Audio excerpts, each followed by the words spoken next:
got friends only wanna talk business. I got expensive, cause winning's expensive. I got expensive, cause winning's expensive. I've been reading all the war, and I've been shutting down the stars. Yeah, and welcome to Put That Coffee Down, the freight sales show for closers. My name is Kevin Hill. I am your host today, here with my co-host, Richie Daigle. How are you doing, Richie? Yeah, doing well. How are you, Kevin? I'm doing good. I am doing good. I almost forgot to say freight sales, but this show is all about freight sales. It's all about the 3PLs, the freight brokers, the carrier salespeople, the freight tech salespeople, just like yourself, Richie, and selling within the logistics and transportation supply chain industry. So we're going to talk a lot about hustling and grinding today. We're going to talk about what it takes, what it takes to put your head down day in, day out, get results. Part of that is through passion and liking what you do, loving what you do, really, and a little bit about shortcuts that you can do to amp up your lead generation plan. So we're going to talk about lead generation. It's all about the hustle and the grind. And we have our special guest, Andy Hedrick from Trucking Tower. He's the founder and CEO over there, talking about lead generation today. But yeah, what do you think, Richard? Yeah, I mean, hustle, grind, and sales. I mean, the first thing that comes to mind is prospecting, right? Like that's building the pipeline and going out there and grinding and finding those leads and making those calls and sending those emails. And yeah, there's a lot of synonymous, right? Grinding and prospecting to me is there's a lot in common there. It is. It's that heavy lifting of sales, right? It's the part of sales that no one really enjoys, right? It is.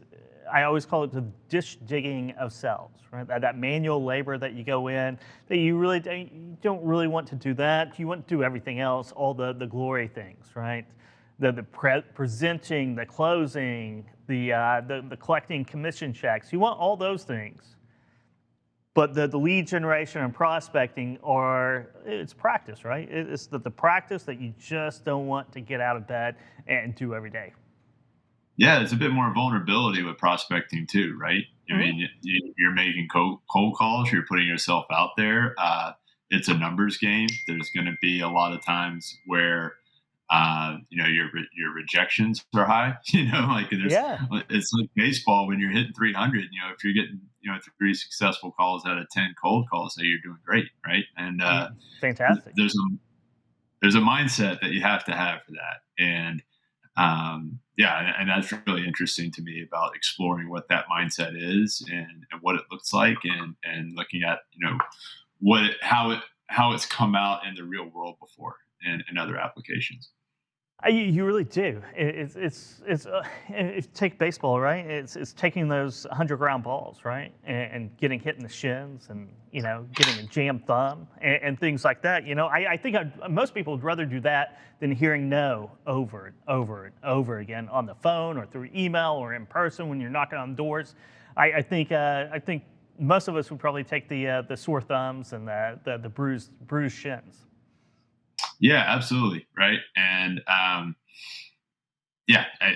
when you're in the sales process, like once you're into talking to your decision makers and talking to those key stakeholders, you're in a bit of more of a controlled atmosphere, right? You're in your sweet spot, and now I can talk about what I'm able to do, right? But when you're prospecting, you're out there. So, there's a bit more exposure there, and you're not quite as much of a comfort level. But yeah, to your point, it's not as comforting for sure. It is, and salespeople get booed, I suppose, right? You get booed by all the cold calls you do, at least 90%, 95%. Oftentimes in freight brokerage, it's almost 100% of the time you're getting booed. You're getting thrown off the stage.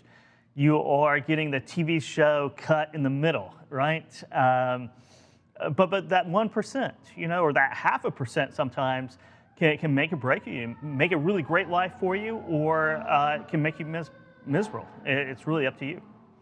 Yeah, 100%. And I think a lot of it is how you're framing things, right? If you're calling and you're saying, I'm on the phone to sell you something, then you're putting yourself in the position of a salesperson. Mm-hmm. There's a lot of assumptions that come to mind there.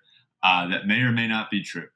And whereas if you're seeking to make a connection, you're seeking to drive value, if you're able to connect and you're able to succeed with connecting with people and showing and proving that you're trustworthy and you have something valuable to offer them, then the sales is just one component of the environment and the situation that you're putting in place there. And yeah, so I definitely think that framing and the how you're approaching prospecting is super important. It really is. So Darius Smith here, President and CEO at Atreus Freight Logistics. Hello, everyone from California. We also have Julio Madera and Peter Belay. Cheers, Kevin. And Duner's here asking about your background again. Is that a small stained glass window on top of a window or an optical illusion? It's both. It's glass on glass. Glass on glass. Wow. Yeah. Is that even possible? Glass on glass? Yeah, we brought it with us when we moved here from the farm, and it's been part of my wife's family for a little while, so we wanted to keep it here. Nice. Let's talk about Surge Transportation, right? Our sponsor here at Put That Coffee Down. Surge Transportation is the fastest growing 3PL in the logistics space today. They're based in Chicago and Jacksonville, Florida. They offer unrestricted access to almost all accounts, limitless territory, and a chance to be a key player in a growing company. To find out more, email jobs@surgetransportation.com. Once again, that's jobs@surgetransportation.com. So Chicago and Jacksonville are where they're headed out of. And go to Surge Transportation, check them out there. So we're talking about hustle and grinds. Surge Transportation is about hustle and grind. We're all really about hustle and grind in something in our lives, right? Something that we do, maybe it's work-related, maybe it's not work-related, maybe it's out in the garden, maybe it's out on the farm. Who knows, right? But there's something that we like to spend our time doing. And it's really good when what you really love doing also brings you more money. That's my philosophy about it. I don't want to love something. I have this thing where I'm just going to go play golf all day at some point in my life, right? But I figure after about 30 days of that, I'm going to become the most bored person in the world because I'm going to be trying to play this game that I'll never be very good at, and it's going to cost me a lot of money. So I might as well do something I love doing and make some money. Make that hobby turn in some cash flow for me. 100%. I heard somebody say, there's common job advice out there that says, go do what you love. It can be a bit misleading for that exact purpose, right? I could love doing this, I could love doing that, but it may not be applicable. Go find what you are good at and do that. Right? I feel like that's better advice. If you're really good at something, take notice of that. And if that thing happens to, bring you money, take more notice of that and go that direction. And then that joy, that love can happen and grow from there. And usually we really like and enjoy what we're good at, right? So whatever our natural abilities are, where our intellectual curiosity drives us, we are going to be better than most at that. Hopefully that's in a place where it can be your living. You can work doing that. And maybe it's skill sets within a certain industry. It could be a number of things, but really enjoy what you're good at and really enjoy your job. That's one of the things that you have to do. You have to get in an industry or a role where you really love your job. And because if you don't, you are going to have issues. You're going to have issues each day. And I spent years of my life in that position. I don't really want to go back. Yeah, and I think there's a lot of words that it's important to understand the nuance and the difference in the definitions, right? There's love, there's fulfillment, there's enjoyment, and they're all slightly different things, right? You can have love that doesn't have any reason to it, right? Like you're going to love what you're going to love regardless. And you try to rationalize that, it doesn't always make sense. And there can be times when I am really frustrated and I'm grinding right now, but I'm also have this huge sense of fulfillment, right? And that fulfillment can override whatever discomfort I'm feeling in the moment because I understand what we're moving towards, what we're working to, and so forth. And that was a really good point. That's a really good point. That long-term vision, right? If you have long-term goals, where you want to get to, the things that go wrong day to day, and a lot of things will go wrong. Things go wrong for everybody, right? Failures, little missed opportunities, little missed chances. Though those don't really affect you at all if you have a long-term vision. If you're working to this goal, then all the little things that don't, the balls that don't bounce your way, each and every day, you don't even pay attention to them. It's just like background noise in a way. Yeah, and even beyond like just vision, like when you have a just cause that's even driving the vision that you have, right? Mm-hmm. Like this is what we're out to do, and here's our vision for how we're going to achieve that. And that vision may change courses a few times, or may need to pivot with what the market's doing or what opportunities expose themselves. But if you keep that charge, like this is what we're out to achieve, and this is why we're doing what we're doing, and the forefront of your mind, and that can drive a lot of things. And certainly that fulfillment will always be there. And I think that's important to get through those tough times and that grind. It is. We have Amanda Miller here, but I can save you 20%. That's this sarcasm. I can see the sarcasm in that. And then GAP Trucking LLC, Richmond, Virginia. Here, let's talk about someone who had a long-term vision, who had goals, who loves the hustle and the grind of minor league baseball. And this was a news article you'd forwarded over to me about, I believe it's Sean Kazmar, who was a teammate of yours back in your minor league days. Is that right? Yeah, Sean was the scrappy guy, the scrappy middle infielder that everybody on the team may not admit it, but knew deep down that this was the hardest playing guy on the team, and probably also the guy that's having the most fun. He's the guy that run through a brick wall to catch a foul ball and then laugh about it after he bounced off, right? He's just a bundle of optimism and guts and heart. And he's been at baseball for a long time now. I mean, we were teammates back in 2006, I believe. I mean, that's a little while ago. And he made it to the big leagues for a moment in 2008, and he's been back in the minor leagues since. And everybody's talking about him grinding and his, what a grind, 12 years in the minors before you get back to the big leagues. And the whole time, and Sean, if you ever listen to this, please call me and correct me, but I get the feeling that there might have been some moments that felt like a grind here and there, like the ups and downs of seasons and slumps and that sort of thing. But if I remember Sean correctly, he's been having a blast playing baseball for the past 12 years. And yeah, making it to the big leagues is a dream, and that's what it was all about. But I don't think he was ever bummed about, being able to put a uniform on and go out there and compete. Yeah, you have to enjoy it day in, day out, right? That's part of the grind. That's part of the grind, and when people say go out and do what you love, I think that's what they really mean, is that you have to love going out there every single day and building toward that goal, or just going out and having fun. That if you can get up, go to the office, go to the ballpark, whatever it is, and have just a good time, right? It doesn't feel like a hustle. It doesn't feel like a grind, right? And that's one of the big components of being able to grind it out. It's just enjoying it, right? And that can be love, that could be fulfillment, that could be all these other buzzwords as well. But if you really do enjoy it, if you can't think of doing anything else, which it sounds like Sean, I mean, minor league baseball, you don't get paid that much, it's not always that enjoyable for most people. So to be able to go out there until your mid-30s, right? 12 years, and I don't know if he's still in Atlanta right now or if he's been down again. But the 12 years of playing, I guess it's been more than that, probably like 15 years of playing minor league baseball has got to be taxing on just about everybody or anybody. 100%. They always say, there's one of those buzzwords out there. It's like, learn to love the journey.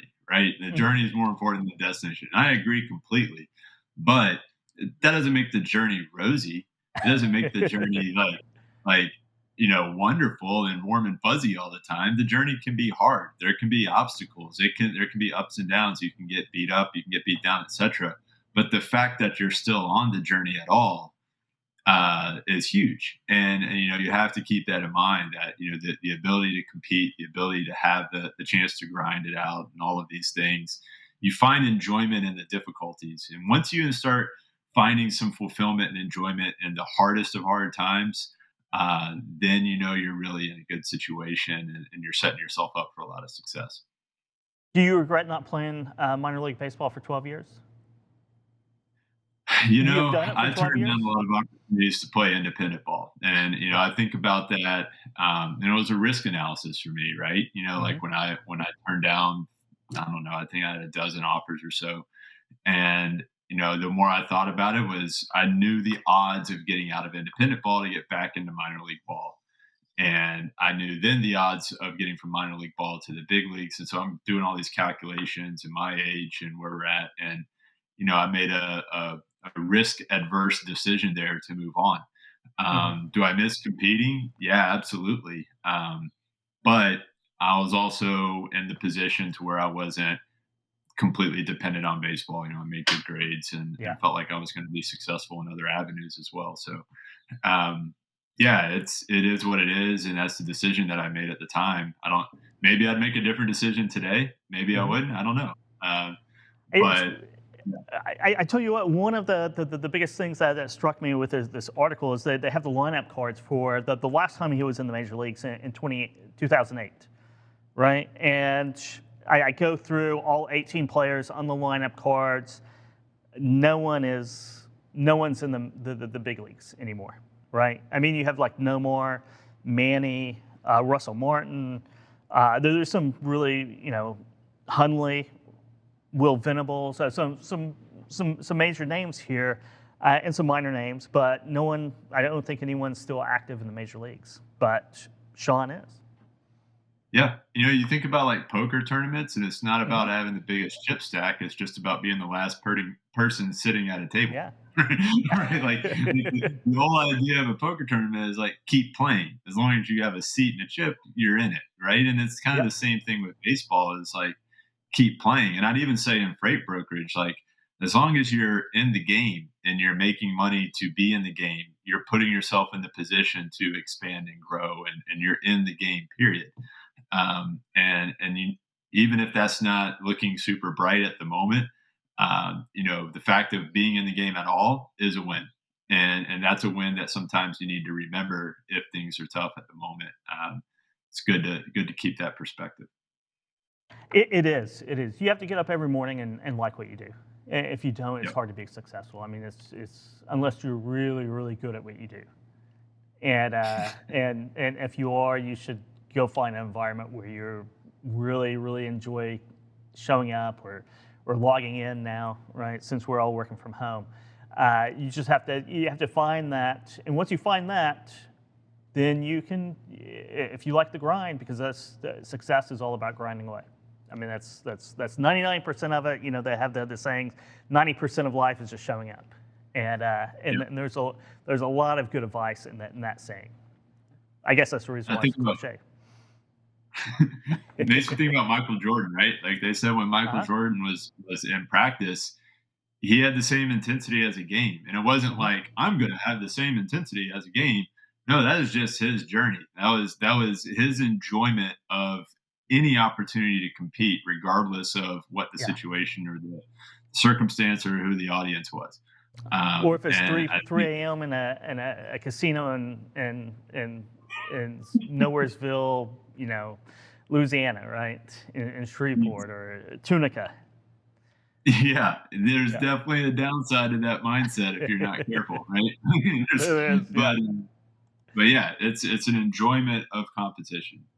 So really quickly, Richie, let's talk about carbon intelligence. We had our latest virtual conference last Thursday. It was the Net Zero Carbon Summit. We talked about sustainability, but in really the reference of reducing carbon emissions, decarbonization, transportation, logistics, shippers. We had some outstanding companies come in. JB Hunt keynoted that. Craig Harper talking about JB Hunt's plans. Sonar has carbon intelligence, a new feature in Sonar that we have that calculates carbon footprints. Can you explain briefly what that means? Yeah, it's at a high level without going into all the granularities, but you're essentially able to see the carbon footprint of any full truckload move, whether it's van or reefer, taking into account the type of freight and, are you going over mountains and, how much fuel is being burned on this one specific three-digit to three-digit OD pair.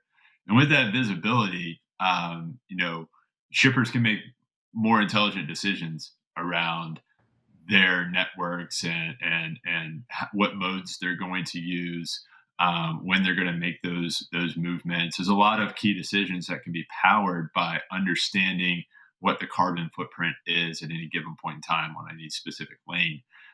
It's powerful stuff, and I think it goes hand in hand where shippers and carriers can finally agree. All these carriers are going to reduce their deadhead miles. Deadhead miles definitely have implications into the carbon footprint. Shippers are be motivated to report back, like, look at what we're doing to make ourselves more sustainable.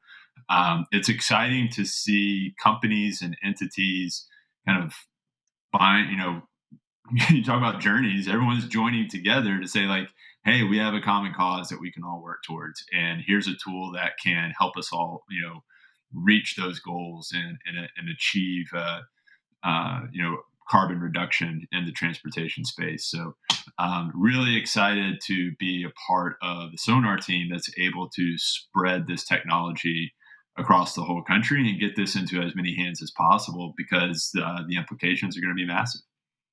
They're going to be massive, and it's going to be a grind. You're exactly right. We're talking about goals in 2050, reducing carbon over the next 30 years. And I tell you what, anything you do day in, day out for 30 years, that's a grind.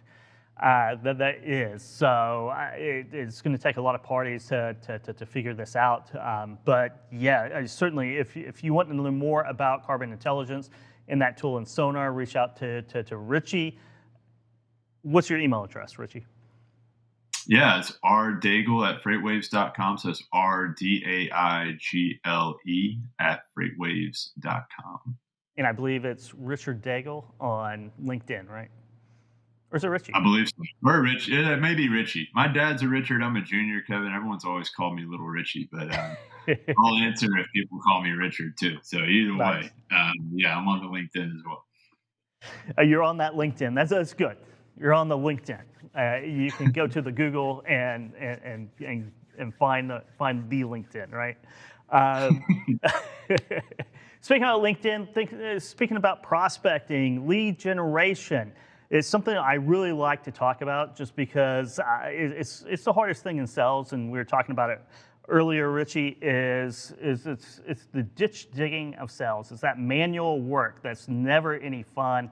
It's hard to hustle. It's hard to grind. It's hard to take all those no's, but that's where the rewards lie. So we're going to bring on Andy Hedrick right now. He's the founder and CEO of Trucking Tower, and someone that we know very well here. Andy, thanks for joining us today. Thanks for having me, guys. Really appreciate it. You bet. Anytime. So Andy, I know you, Richie knows you, FreightWaves knows you, but why don't you introduce yourself and Trucking Tower to our audience? Sure. So back in 1996, I got an industrial engineering degree from our alma mater, Kevin, University of Oklahoma. Go Boomer Sooners. Boomer Sooner. That's right. And so I've spent the last 25 years working in supply chain sales, marketing, and implementations. Been lucky enough to work in 7 different countries, and 14 of those years were in trucking technology. And so I have a company, Trucking Tower. We help companies do more with less in terms of sales and in terms of operations as well. Perfect. So, and you're based out of Oklahoma City, and you've, I don't think you've been on Put That Coffee Down before, have you? I have not. On the truck I have not. This is my first time. Yeah, but you recommend Brad McBride down in Florida to come on. I guess it's been a few months ago now, but it's always a pleasure talking to you, Andy. You're such an optimistic person. I think that probably helps you out quite a bit in sales, right? Your optimism just rains out every time I talk to you. It's important. You don't want to get on the phone with somebody and be down in sales. So yeah, I think your attitude. I certainly try and carry a positive attitude. Of course, we all go through things, right? Yeah. But you don't want to carry that into a sales conversation or an introduction meeting.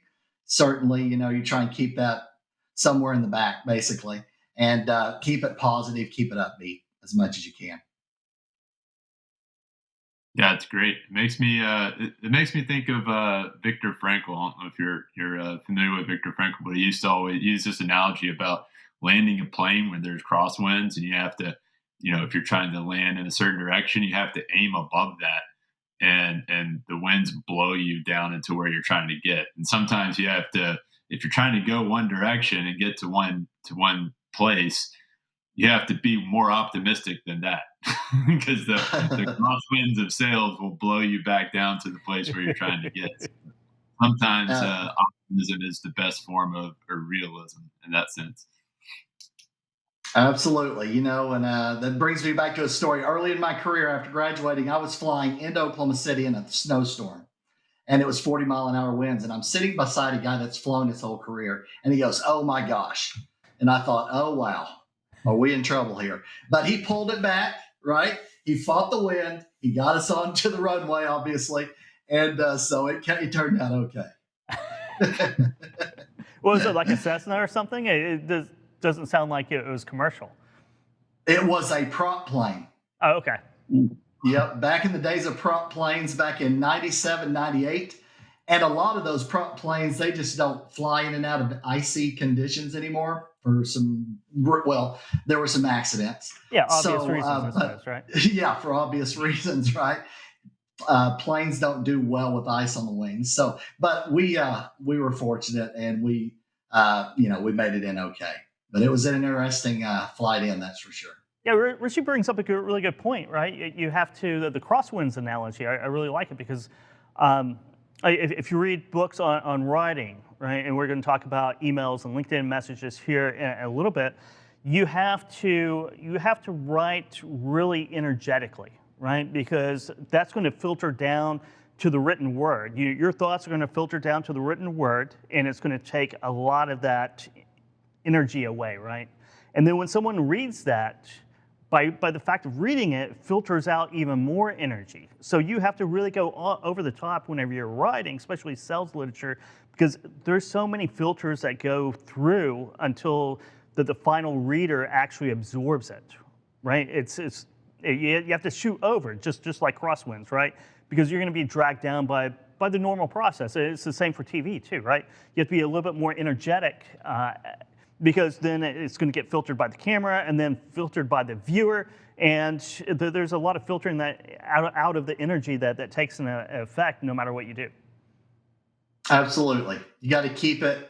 I like to say what's in it for them also. Mm-hmm. That's something that a lot of people really are missing on is what is in it for them. If I write an email like a sales book or a resume, it's not going to be nearly as well received as I say, have you ever thought about doing this with your own company? Have you ever thought about this? What would it mean for you if you were able to do this? And it puts into their mind, well, that sounds really interesting. I'm really interested in doing that. So, whenever we're doing our messaging, we're always thinking about what's in it for them. That's one of the big things. Yeah, it reminds me of years ago when I got some tough love on some sales emails I was sending out, and somebody told me, go through and count how many times you said I and me in your email. And count how many times you said you and your and then compare the two. And that was enlightening, and just trying to understand how you're framing your conversation, you can figure out a lot just by counting the number of times you're pointing at yourself versus the number of times you're pointing at your prospect. And yeah, I think that's spot on. Keeping their interests in mind is key. I don't want to read anything that is telling me something about somebody else, right? If I'm opening up an email out of the blue, it better be good. What do you got for me? So yeah, I think that's spot on. Yeah, absolutely. And attention spans are shorter than ever. So you better hit them with something of value right up front or those emails are probably not going to get a lot of reads and opens.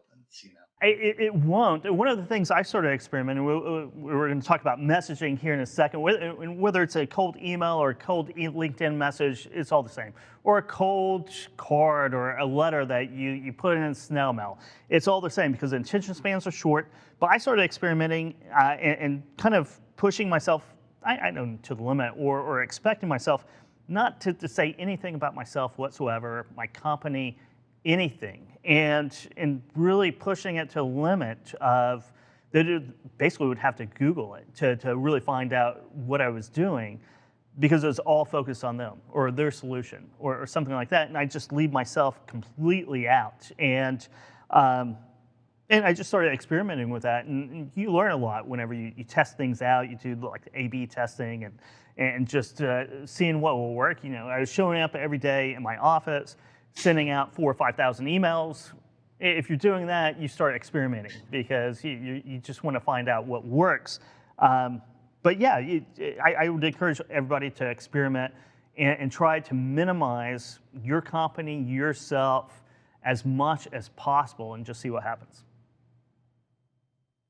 Absolutely agree. And the funny thing is, a lot of times I include third-party information.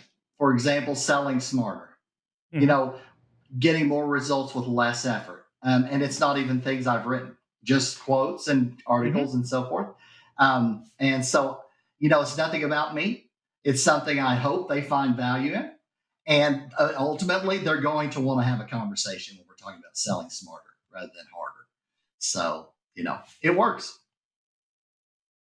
Yeah, Andy, I'm curious to hear your thoughts on, like what Kevin was talking about with kind of A/B testing and, prospecting is difficult. I'll just be straightforward with it because, like you said, you have to condense you only have so much space. You have to capture someone's attention quickly. It has to be something with their interest in mind. You can't write a novel because as soon as somebody looks at 6 paragraphs, they're like, I don't have time. Click, trash, gone.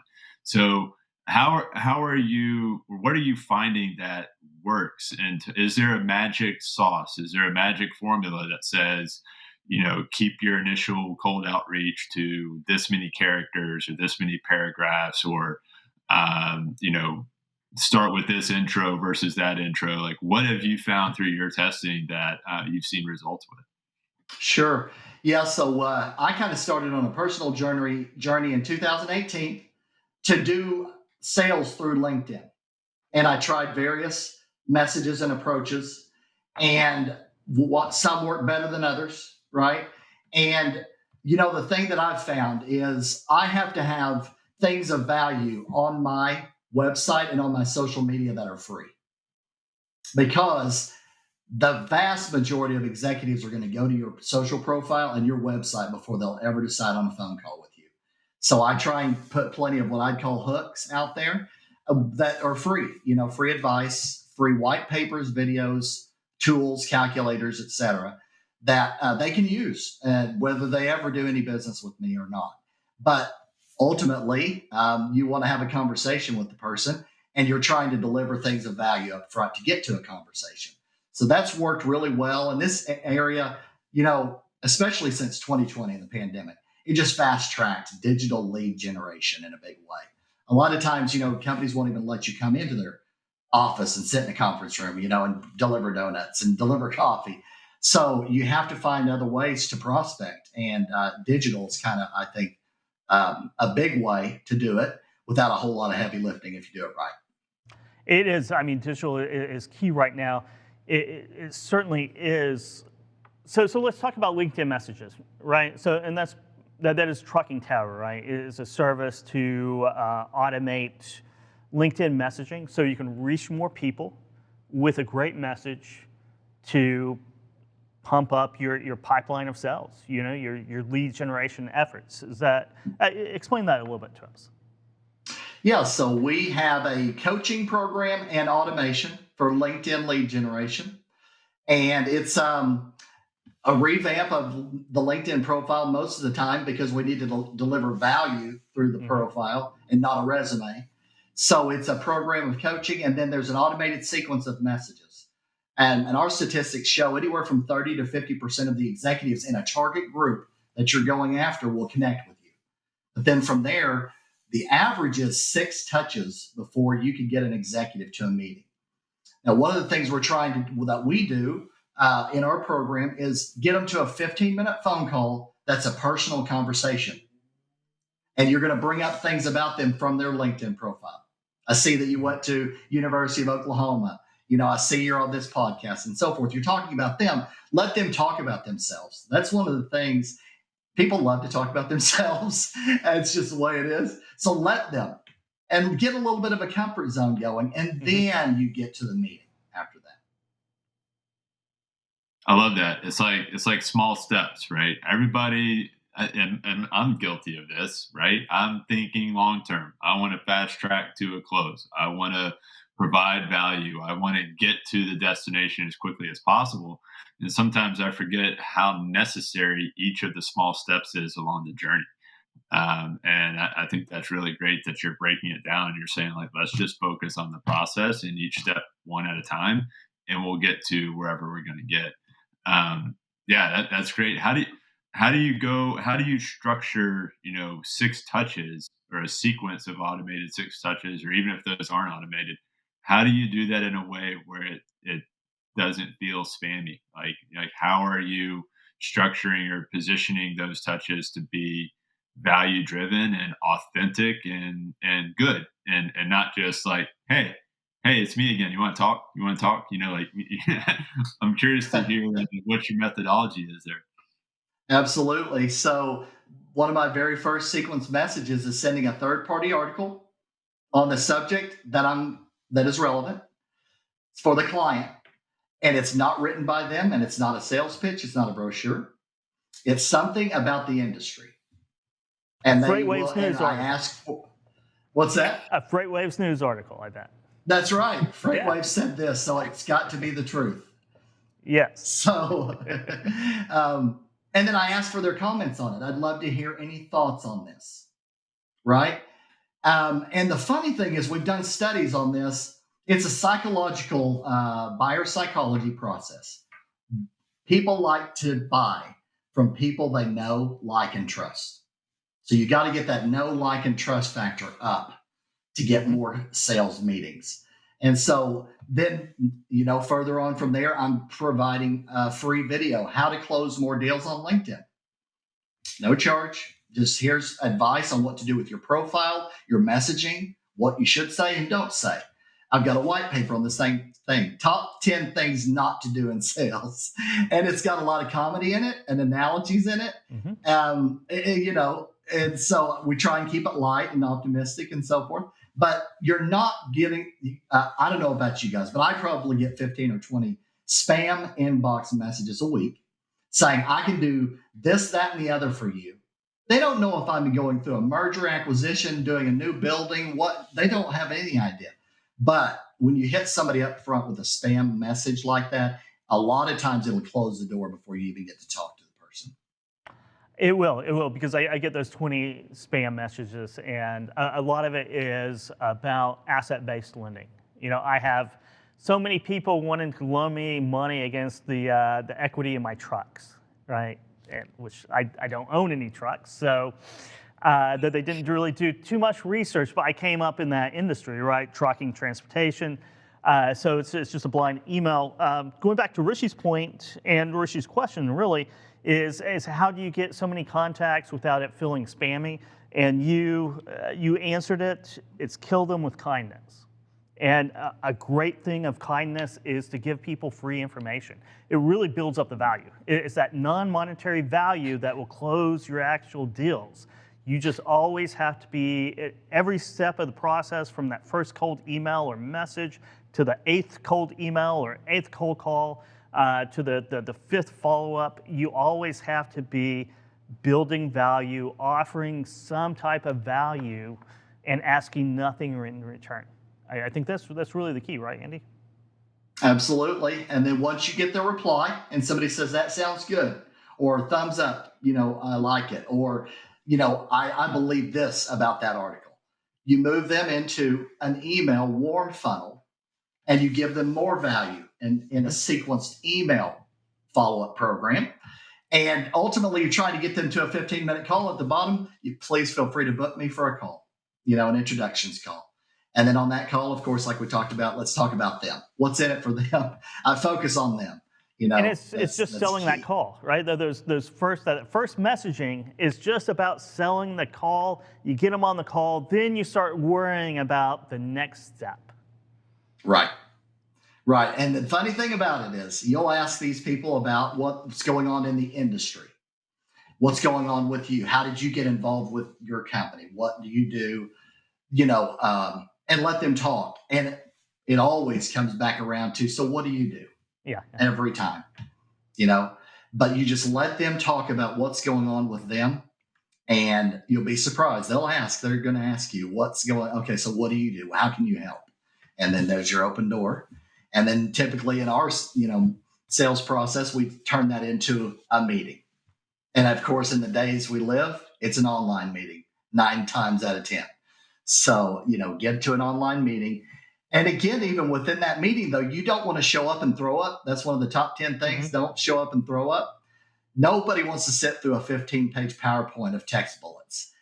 You've got to keep it live and back and forth and show what you can do, but then get their feedback as you go, and just don't show up and do a 20-minute PowerPoint dump on somebody. It just doesn't work very well. Go ahead. I was just going to say, my wife and I, we have an 11-month-old that's only going to be an 11-month-old for 2 more days. His first birthday is Wednesday. And so we're madly reading all the books that are, how to parent and, what to do and what not to do and how to keep them alive until they're old enough to move out and all of that stuff. And one of the books that I finished was called Gardener and Carpenter, and I'm thinking and putting all these things in my mind, kind of like making connections here. But it talks about, there's kind of 2 more or less big thought processes towards parenting. There's carpenting, which is I'm going to chisel and form this to be exactly what I want it to be, versus gardening, which is let's just control the environment and whatever happens, happens. And as I'm listening to you talk, it seems more of like a gardening type of approach, where instead of charging in and saying, I have this definite end goal in mind, and like Kevin's saying, this person's making assumptions right out of the gate, I want to lend you this and offering solutions that may not even be applicable. It seems like you're going in and saying, let's just create an environment and create a foundation of trust that allows for a natural and authentic sale to take place without pushing that sale. Do you feel like that can elongate a sales cycle sometimes, or do you feel like regardless, that's just the best way to go? Just curious to hear, your thoughts on that and the whole concept of environment versus forming some sort of preconceived end goal. Sure. So, I have some case studies where the funny thing is you close more business faster with this kind of an approach. Now, not everybody's going to be a fit for your solution. I mean, there's no way. But you close more deals faster. As evidenced with my own company, we increased revenue by 51% during the pandemic. We also 10x'd our own pipeline in 6 months using this. And then my clients, Brad McBride's been on your show. He's got a testimonial on my website. Over 250 inbound leads in 3.5 months. It's a solid funnel, coming in. So what I've experienced myself, and then what we've taken to market, is you close more deals faster when you can deliver value and get a personal relationship going, versus go right at them with what you've got and try and get that deal done quick. You get more deals done actually faster. And you eliminate the waste of time really on going after bad deals or going after people who aren't a fit for your solution. It's pretty easy to find that out through a process like this. Now, Andy, you always ask this question. I have it written down here. How many leads do I actually need in order to hit my new client revenue number this year? I don't think a lot of salespeople really really ask themselves this. They don't really, or if they do ask themselves this, they don't plan out the activity needed to actually achieve that number. Right. Absolutely. We have a free tool and it's a calculator. Go figure, right? So, but it's a lead calculator and it helps you know how many leads you need and how many meetings a week you're going to need in order to hit your numbers. So it starts from the very top. How much new client revenue do you need in the next 12 months? Based off of that, how much is your average client revenue per account? What's your close ratio? For most companies, it's going to be in the 5 to 20% range. Some sales are more complicated than others. A multi-year ERP rollout's much more difficult than a website rebuild. But there's a ratio in there, 5 to 20%. You plug in a number, and it'll show you how many leads you're going to need and how many meetings you're going to need per week to hit your number. And we use that in our own companies, and then for clients as well. I'm curious, some larger organizations, they may have a marketing department, they might have a business development department, they may have a sales department, and, prospecting may fall on all three, or it may fall more heavily on marketing or BD, or, that breakdown can be different from company to company. And I certainly think that, or assume that, that it's beneficial to have some consistency across your messaging across all those different departments. You want the tone and the voice and the marketing to match what's happening in business development, to match what's happening in the first sales call. Have you worked with some companies to provide that consistency and messaging across multiple departments where there's different people and different skill sets and so forth? And curious what that looks like for those clients that you have. Yeah, a big part of what we do right up front is a LinkedIn profile optimization. 99 times out of 100, it's marketing collateral that the marketing group has built of videos. Videos I love, number one. I think videos are where it's at. But also then white papers, case studies, testimonials. We need to bring that right up front and center in what we're talking about with clients. And so we're working with the collateral that the marketing group is building and bringing that up in front and center. And then in the messaging that we're using, it's what's in it for that person. And of course, once you get to a sales meeting, every company has a sales pitch. But during that first 15-minute phone call, we've had such good results with the approach of getting a personal relationship going. Every sales rep has a number they need to hit. Frankly, the marketing department doesn't care so much about how, as long as you're not going outside the marketing collateral. Obviously, you don't want to just go haywire, but use their marketing collateral. But in your sales conversations, you're using these tactics. It's buyer psychology. And then you're delivering value during your sales meeting. Again, that's going to come from marketing. But we're helping the sales rep get to their numbers. That's what we're doing. And we're utilizing the collateral from the marketing departments. So, and that's good to stay within the marketing or the corporately approved messaging, I suppose, right? For most people, right. It's good. For some people, it's not so good. But for most people, it is.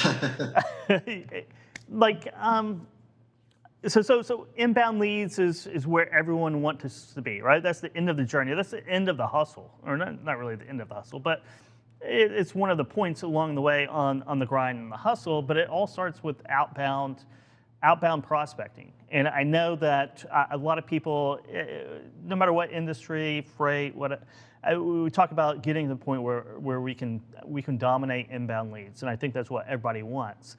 But I think people throw cold water on cold emailing, cold messaging, cold calling a little bit that we talk to day in, day out. But it works. I mean, it works. I mean, I did Curious based on cold emails, kind of the same system that you're using in a lot of respects, except I was doing emails instead of messaging. And there's a fine line between being spammy and being aggressive, and sometimes you cross it, sometimes you don't. But for a lot of people, this is really the one option that they can start a book of business or a business or a sales position, right? And really have control over their destiny. Right. Absolutely. And I actually believe in a thing called the breakup message. You don't want to do it until you're about 11 messages in. Mm-hmm. But basically, you asking them, do you want me to just leave you alone? And a lot of times you'll get a response, no, it's fine. I'm just not in a good place to do anything yet. But don't drop me, basically, You don't know how many deals. It's amazing how many deals we've sold at Carryless. Whenever it's a message it's like the sixth message of an email chain, right, through Gmail, the sixth or seventh message, and it's like 8 months old. And all of a sudden, that need has arisen, and they've went in and searched out these emails, and I get a reply. I get a reply. Yes. Because, I get emails all the time, too. I might not act on them, but that doesn't mean I don't want to see the next one, because that need might arise. And if I can identify that, I'll keep it. I'll keep it until that need arrives. Absolutely. And there's, in my sales career, I believe this is very true. You have early adopters, you have mid-tier adopters, and you have late adopters. The early adopters are willing to try things. Mid-tier, they need about 20 other clients to have tried this. The late adopters need 15 case studies from top 100 Fortune 500 companies. And and then they're, okay, I'm ready because everybody else is doing it. So, but that's true. And, they say, I've heard the statistic, at any one point in time, probably only 3 to 5% of your target market is in a position to buy what you have. But you need to get your funnel big enough to get enough of the deals through that you're going to make your revenue numbers, basically. I would add, after late adopters, there's the laggards who they're still on like rotary phones. They're probably just like an iPhone. Like there's certainly, you'd be surprised how I still talk to companies that, we do everything through fax and phone, and like they're not even using computers yet. Like there's certainly like more latency than that sometimes. But it reminds me about baseball in regards to timing. When I was in the minors, there's a lot of stuff that goes into ball, like whether you're going to make it to the big leagues. And talent and work ethic are 2 of 5 or 6 things that have to all line up just right to get to the big leagues. And I think it's important to, like you said, realize that timing and luck is certainly a part of it, but your luck can be made better with your grind and your work ethic and all of these practices. So, and you make your own luck. Absolutely. You make your own luck. And that's what you're doing right now, Andy.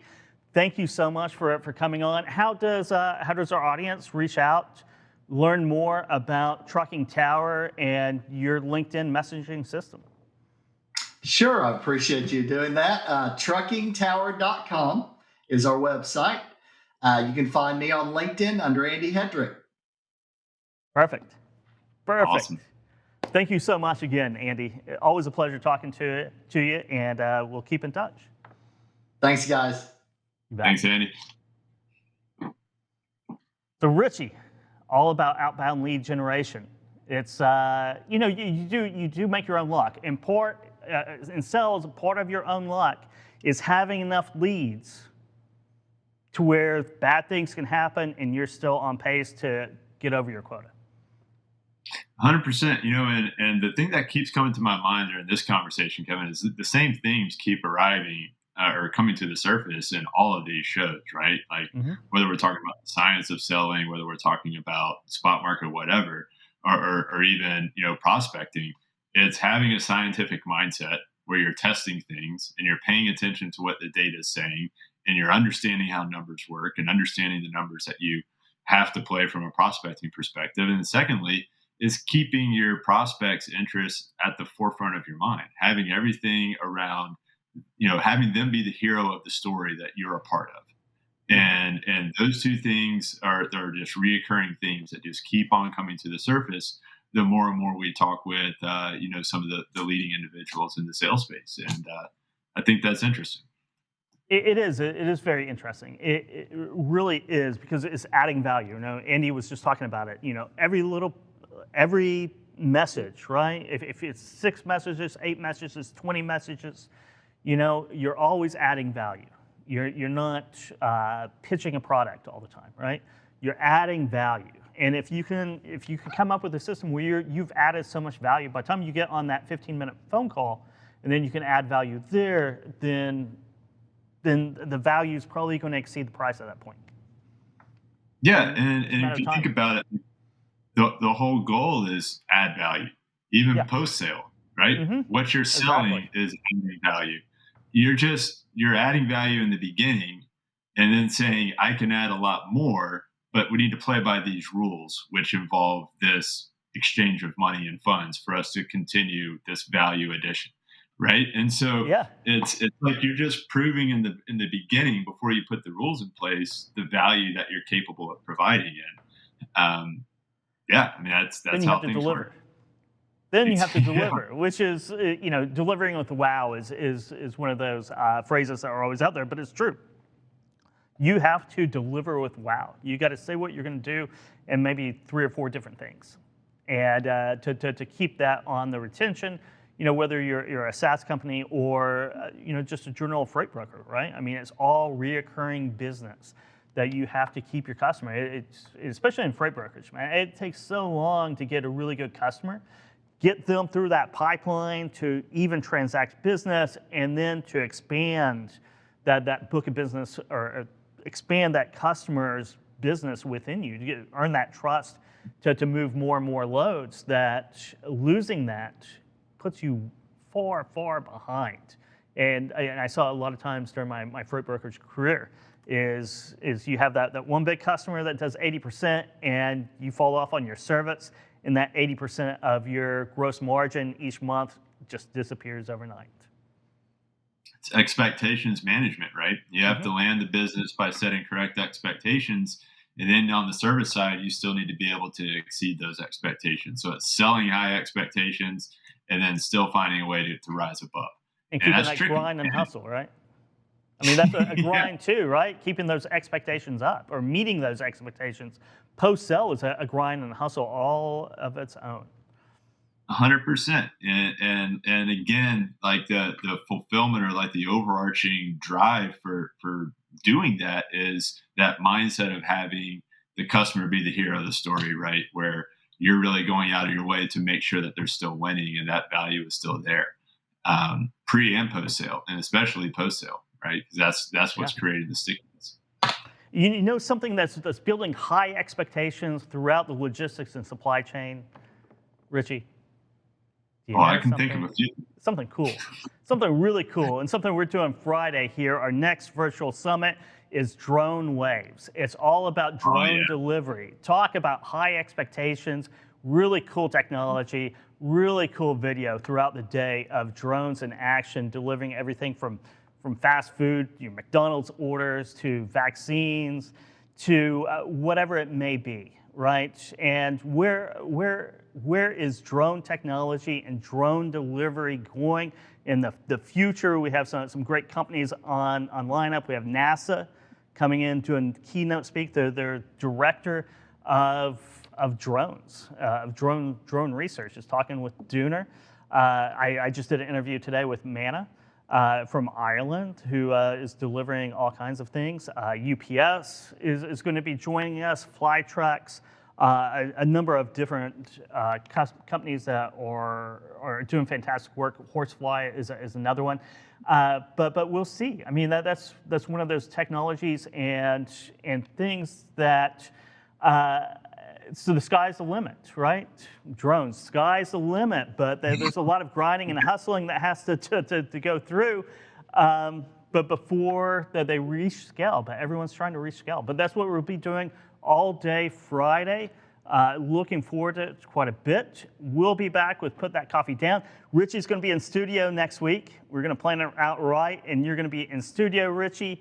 And we will be talking to another great guest about sales and marketing, freight tech, freight sales, freight brokerages. So Catch us next week, and you can catch all this on Freightcast and put that coffee down, audio version.